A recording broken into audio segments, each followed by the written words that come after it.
So Swamina Tattva significance of the word Tattva Tattva means it's the constant endeavor to find and attain the experience, the ultimate truth, refers to the knowledge of the five eternal entities, also referred to as philosophy. Philosophy meaning love, right? And Sophie meaning wisdom is meaning the love of wisdom, right? And this is not just a debate, not a debate where we are trying to figure out who is right. It is actually a way of life. We know that all these ancient rishis, they didn't see this as a debate, or they didn't see this as a matter of developing their intelligence. They made this darshan as a way of life. And darshan is sometimes often used as a replacement for tattvagyan. It's used to refer to the act of seeing a murti, but it's also referring to a system of philosophy seen by their founders. Naming a Swaminarayan Darshan, Swaminarayan Darshan, two main reasons. It was Bhagavan Swaminarayan who taught this darshan, and two, the Swaminarayan, that mantra itself embodies the essence of Bhagavan Swaminarayan doctrine. Right? So on the 14th day after Guru Ramanand Swami passed away, right, Bhagavan Swaminarayan gave the devotees the Swaminarayan Muhammad on 31 December 1801. And why? Because he was known as Gansham, he was known as Sarjudas, he was known as Narayan Muni Sahajanand Swami, right? But he gave this mantra to emphasize the importance of becoming like the ideal devotee, becoming like the closest devotee of Swami of Gunadhyan Swami, and offering worship like him to Purushottam, which is Narayan himself. Right. So that is the fundamental essence, becoming like Swami, right, Gunadhyan Swami, and then worshiping Purushottam or Parabrahm, which is the Narayan. Right? So in the same way we have Lakshmi Narayan, in the same way we have Radha Sita, in the same way that we have Nara, right, Nar Narayan, right, Lakshmi Narayan, in the same way we have Swami and Narayan, right. Bhagaji Maharaj also gave this discourse when he during the consecration of Gancha Maharaj in Surat, and he told the Anupur that, hey, Sadhuram, you have become a sadhu, but you have total faith and understanding in Swami Narayan. He says that, no, I don't. I know that Purna Purushottam Narayan is supreme, but then Bhagaji Maharaj emphasized that that is not enough. You need to have complete understanding that Gunathan Swami is Akshat as well. And so we know that Shashi Maharaj also propagated this entire essence of becoming like the ideal devotee, which is Gunathan Swami and worshiping Purushottam, right? We know that Swami Narayan Dun emphasizes this philosophy. We know that Pramukh Swami Maharaj also emphasized that Bhakt with Bhagwan, right? Just Radha Krishna Narayan Sitaram. Shiji Maharaj has all given this name Swami Narayan to emphasize the importance of becoming like the ideal devotee. Aksharam Parabrahm Darshan is another way to call this entire philosophy. And this refers, the Aksharam refers to Gunadhyan Swami, becoming like Brahmrup, right? Becoming like and imbibing the qualities of Aksharam to finally worship Parabrahm, right? Only one who is Brahmrup can actually offer devotees, can actually have the right to offer Bhakti Purushottam. And what is Bhakti? It's when one becomes Brahmrup and offers Bhakti. So develop oneness with one Jivatma, with that of Brahm, and worship Parabrahm, while maintaining a master servant relationship. That is Brahm Vidya, right? The wise teacher says that Brahm Vidya is one who gains true knowledge of both Akshar and Purushottam, right? That is true knowledge. Not just Purushottam, it is Akshar and Purushottam, right? Five eternal tattvas, we know Jivi, Sharma, Brahma, right? Those are eternal. Right? All the Shastra have said that those are actually internal tattvas. They are not illusionary, they are not imaginary, they are real distinct tattvas, right? We know Mood Maya is the casual form of Karya, Rup Maya can manifest in many different ways. The form of the tattvas is that Maya is Jad, non-sentiment, Akshabram, Ishwar, Jeeves, Parabrahm, or Chaitanya, right? They are sentient and they are eternal. They are not delusionary, not imaginary, not without any form. They have a concrete form. They are real. They are eternal. They don't have a beginning. They don't have an end. They were eternal. They don't have a beginning. They were sashwat, nitya, permanent, eternal. They remain fundamentally distinct from one another. They can never have total oneness between any of their form, qualities, and tattvas. Right? During ultimate dissolution, the bound jeeves and ishvars merge into Maya, right? Which in turn merges into the divine light of Akshar Brahm. But yet, even though they merge into it, they still remain their individual tattvas. They don't lose their existence and individuality. When jeeves and ishvara are liberated, they both attain the state of Akshar Mukt. Right? Mutual relations between the tattvas. We know that Akshar Brahm, Parabrahm have a Shariri to Shariri relationship, that which is pervaded, controlled, governed, and that which governs, controls, and pervades. Pervader, controller, governor, pervaded, controlled, and governed. Right? Jeeves, Ishwar, Maya are the Sharid of Akshar Brahm, whereas Jeeves, Ishwar, Maya, and Akshar Brahm are the Sharid of Parabrahm, who governs all. Right? Parabrahma is independent, pervasive, all powerful, the Sharidi of all. Right? Sharid is powerless, independent, pervaded, controlled, inspired, supported. Sharidi, powerful, independent, pervader, controller, inspired, supporter. Right? Some of the other relationships is that of Maya and Ishvara and Jeeves and Ishvara is that of objects of enjoyment and enjoyers. Parabrahma represents the ideal master discipline relationship because both PB and AB are internally above Maya, right? Parabrahma introduction, need to understand form of Parabrahma, right? It's like ones and zeros, epitome of all spiritual endeavors. The Vajrayana was with treasure of Tattva-gnan, right? It encourages spiritual endeavors while keeping Parabrahma as the focal point. It always says that the point of Upasana, the point of these spiritual endeavors is to realize Parabrahma. That is the most important thing, right? So for a jeev to become free of all of its innate ignorances, of space, instincts, desires, knowing Parabrahma is not just important, but is actually imperative. It is essential. You must know Parabrahma. Have complete refuge, devotion coupled with upasana. Parabrahma and knowing his form is absolutely essential and vital for liberation. Right? Those who achieve supernatural powers may become like deities, may attain countless types of greatness, and that is all due to the power of upasana. That is all due to the power of upasana of God. And so without upasana, nothing can be accomplished. So the knowledge of God's form and the knowledge of his greatness are the two most extraordinary means to attain liberation. Whoever realizes his form will never be drawn to the worldly pleasures, right? No, have no affection for the quantum and no obstacles on the path of liberation, right? Even if there is a slight flaw in the observance of the vows, right? Then there's nothing to worry about. If there is a flaw in understanding the form of God, then one's flaws will never be eradicated, right? One who has such conviction of God will never attain faith. But if there's small deficiency within him, right? Even if there's a small deficiency within him, he will always attain the nirgun state. Right? But if he doesn't have conviction, then even if he's a sincere renunciant individual and striving to eradicate all these different swabs and now become eradicated by his efforts alone, eventually he will go to evil and go to Nadak, right? So and then if he has a feeble intellect, he should be known as regarding as possessing a much intellect, right? That is the importance of knowing the form of Buddha. Right? It's also like the waxing moon, right? Like a dim moon of Amas. Compare that to the full moon of Puna. Full moon of Puna is when you have complete total conviction. But a dim moon of Amas is when you're just starting off into satsang and don't have full conviction. Only one who has full conviction coupled with the knowledge of his greatness, faith in God plus knowledge of his greatness, that is equal to a fearless devotee. 1 and 0, right? Endeavors represent 0. One God, form of God represents 1. Resolute faith and manifest form of God and knowledge of his greatness is like the bridegroom. Right? All of the spiritual endeavors are the bridegroom's entourage. Right? So when he was asked that in the Vajrayana, we see all these different things. We have Atma realization, dharma, detachment, but what is the most important one? And he says, Upasana and highest level of conviction in the supreme form of God. Then if you do that, then there's nothing else remaining to do. Right? There's nothing else remaining to do on the path of spiritual realization. God can are unable to find someone who has developed such firm faith and understanding in God, nothing left to achieve. Right? Attributes, Riya Parabrahma is real, eternal, and distinct. Ishwar of all Ishwars, Atma of all Atmas, right? That is why he calls Parabrahma without any beginning, and he's eternal, without beginning, without end, highest of timeless, imperishable, absolute reality is forever, is unchangeable, characterized by such on both the objective and the means, right? He can grant liberation, right? He is the goal for all these aspirants, and he is also the means through which aspirants can learn about his form, right? That same Parabrahma resides in Akshardham. He is able to grant liberation, but also the means of that attainment, right, is also Parabrahma itself. It's Parabrahma who reveals and explains his divine form to the jeeves. Parabrahma is one and unique because nobody has the capacity to become like him. Right? Some may attain qualities similar to God or similar to all of the different avatars, but only God is like God, right? No one can become like God.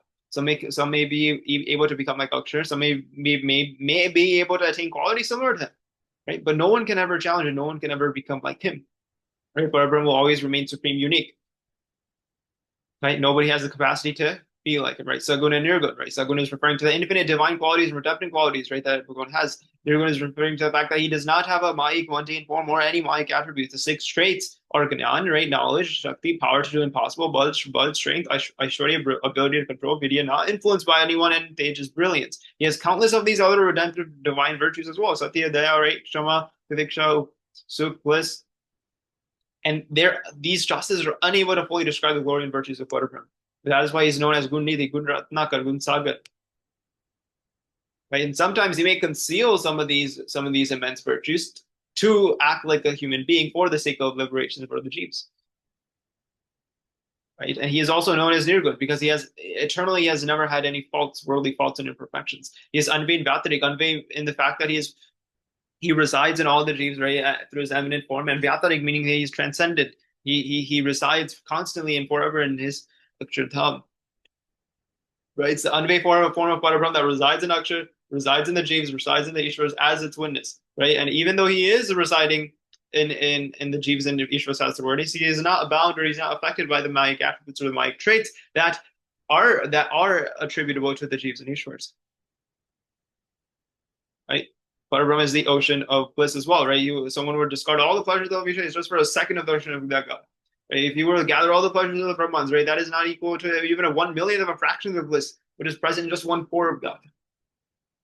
Right? All the realms of the other devas are like hell compared to the Akshardham of God. Right? Before the bliss of God, pleasure of seeing countless beautiful women pale into insignificance. Right? The most blissful form is that of God. God is a reservoir of all types of bliss, omniscient. He can see the intentions. He can see all the Jivas Ishwaras who dwell in the countless millions of Brahmans as clearly as he sees a drop of water in his palm. He's able to see the past, present, and future of countless of these Jivas and Ishwaras through their subtle, gross, and all their subtle and gross actions performed in thought, word, and deed. He is all powerful, right? He possesses kartam, akartam, and anyata kartam, which means to do, to not to do, and to do in a different way. And the powers of God are limitless, innate, unmatchable. No one can become like him, right? He is infinite. That's why the Shastras describe him as infinite, wonderful, inconceivable, incomprehensible, ability to do unexpected, extraordinary, divine, exceptional, divine, unique, unbound, unearthly. Right? That's why with a mere thought, he is able to create, sustain, uphold, and destroy different, infinite of these different universes and control infinite jeeves and Ishwaras as well as Akshar Brahm. He is the ruler and control of all these infinite universes. In the same way, you have a king, and in the king, everyone in that village obeys the commands of the king, and that king itself obeys the commands of the supreme king, right? In the same way, the chiefs of all those villages are the form of the Brahmans, right? Brahma, Vishnu, Shiv, right? And the God is the king of all the kings of countless villages, right? Where the village refers to the Brahmans. Right? So even Brahma, Vishnu, Mahesh in turn worship Purushottam and follow his command. Even though in that same Brahman, all of the Ishwaras follow the commands of Brahma, Vishnu, and Shiv. They themselves follow the commands of Purushottam. Right? Even the Devas live under his command. Right? Out of fear for God, the causes of all the Brahmans, God Karma, right? God Karma Maya also follow his commands. He is the giver of fruits of karma and of liberation. So no Jeev is actually able to independently perform any action or experience and the fruits of karmas without the power and wish of Parabrahma. Parabrahma is the one who gives the fruits of karmas and of liberation. There are three states of waking, dreaming, and deep sleep, right? They are not experienced, right, by the Jeev due to consequences of its own karma. They're experienced only when the giver of karma, which is Bhagavan, can allows the Jeev to do so. Right, so he's the very life of the Jeeves. Without him, Jeeves are capable of doing nothing. Right, the Jeeves are not capable of doing anything. Witness to all the actions of Jeeves, so he knows the attentions we have all the karma, so he's able to appropriately attribute and give the fruits of these happiness and misery or their actions to the Jeeves. Right, he grants the Jeeves the ability to experience various types of happiness and misery. Right, and it is that Purushottam, right, that Parabrahma who actually becomes pleased with those Jeeves who take refuge in him and offer devotion to Upasana. And that is how he is able to liberate them. Necessity of understanding God as the all-doer is the essential for a true Upasaka or dedicated devotee of Bhagavan to know that God is the all-doer, supreme cause of liberation. Main endeavor for ultimate liberation is to understand God as the all-doer, supreme cause of liberation. Right? One should understand that sole creator, sustainer, and destroyer of all the entire universe is God. Right? That is the main principle in all Shastras. Only principle for the liberation of the Jeeves means to please God. Right? That is Kandas Patel of the village of Pua asked Maharaj that why what means is God pleased? Sri Maharaj says that if we do not malign God, right, then that is pleasing. What does it mean to malign God? It is to understand that God is not the all doer. Right? Or that Maya or karma or is swabha that is all doer. Then that means one is maligning God. But if one does not do that, then one pleases God and understands that God is actually the all doer. Means to attain redemptive virtues. Right? If one understands God is not like God karma Maya, right? He is the all-doer. He is distinct from everything. Right? He is the control and cause. Yeah, despite being the cause, he is beyond their influence. Right? So such a person who has such conviction, even if he hears all these different misleading shastras, right? He will still understand that God is the all-doer, and he will not. His conviction of God will never waver whatsoever. Such person is known to have a rapport with God. One develops love for God, just like the gopis had love for Krishna, right? Lord Krishna. Means of becoming dear to God, one becomes dear to God. Ability to remain composed amid dualities of pleasure and pain. So there will be pleasure and pain in life. That is the reality. But to remain mentally composed amid all of the different pleasures and pains, right? The cause behind that is knowing God to be the all-doer. So if God seats us on an elephant, remain happy by seeing it sitting on an elephant. Seats us on a donkey, remain happy by sitting on a donkey. Right? Even if a dry leaf blown in the air according to the power of the wind, also know that it is actually God who is actually doing that. It's God himself who inspires hardships to befall in his devotees in order to test their patience. Even if a person is running menacingly towards me or towards us to harm, is we should understand that it is due to my master's wish, and without which even a leaf cannot be moved.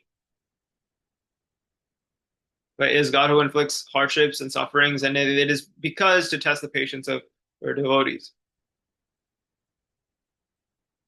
Right? One who has firm refuge in God, even if we were to experience pain equivalent to that of the ultimate dissolution, would not believe anyone to be his guardian except God himself. Right? And such a devotee understands the more misery actually God inflicts upon me, the more I'll actually be pleased. Right?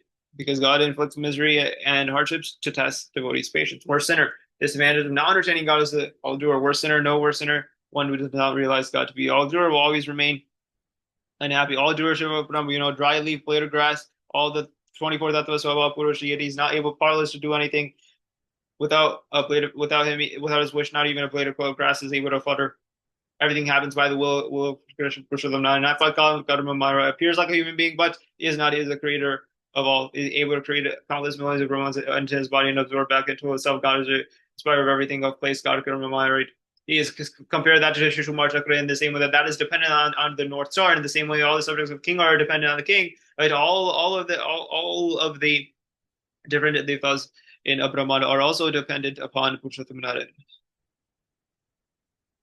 Right? And no one can do anything, a single thing against God. Right? That is why God is the all-doer. Factors of time, place can only do as much as God allows them to do. So, divine form, benefits of understanding God to have a divine form. It is the most extraordinary spiritual endeavor. One who has conviction will always will go to Akshardham. One who has the knowledge of God as a supreme form. Even if he commits a sin, he will also be forgiven and liberated if he has this understanding. He's able to acquire spiritual powers and qualities. Right? Unable to have any effect on it.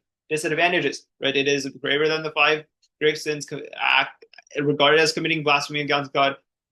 Find that all his virtues will become flaws creates a great obstacle. Right? It would be known to have maligning God's form and spoil their liberation. Right? Is sinful. Right? Not believing God to have a form is sinful. Right? Bharata says that also is firm conviction in the belief that God has a form. Right? He sees that God has a form amidst the divine light. Right? It's not the Chaitanya light. Right? He doesn't like someone who believes and worship only the Chaitanya divine light, but also likes the one who firmly, eternally believes that God possesses a form. And he has such strong conviction in that because that which is formless could achieve nothing. And he also has read all these different shadis, and yet his faith has not been dislodged by the fact that the God has form. And he can physically see this manifest form of God. And even if a devotee fails to believe that God has a form, but if he can realize that Bharat sees that Sakar form of God, then he can still accept the principle that God has a form, right? He said in countless Vaishnavas, in many of these Vaishnavas, that he himself sees the manifest murti of God. Right? It is not out of stubbornness. It is not out of stubbornness. It is not trying to impose his will, but he sees this physical murti of God within his Hridaya Akash. Why should one believe that Parabrahma is Sakya? It would not be possible for God to be the all-doer, right? How can he create something that possesses a form? Akash is formless, therefore the pots and other forms that are created from Prithvi are from Prithvi itself.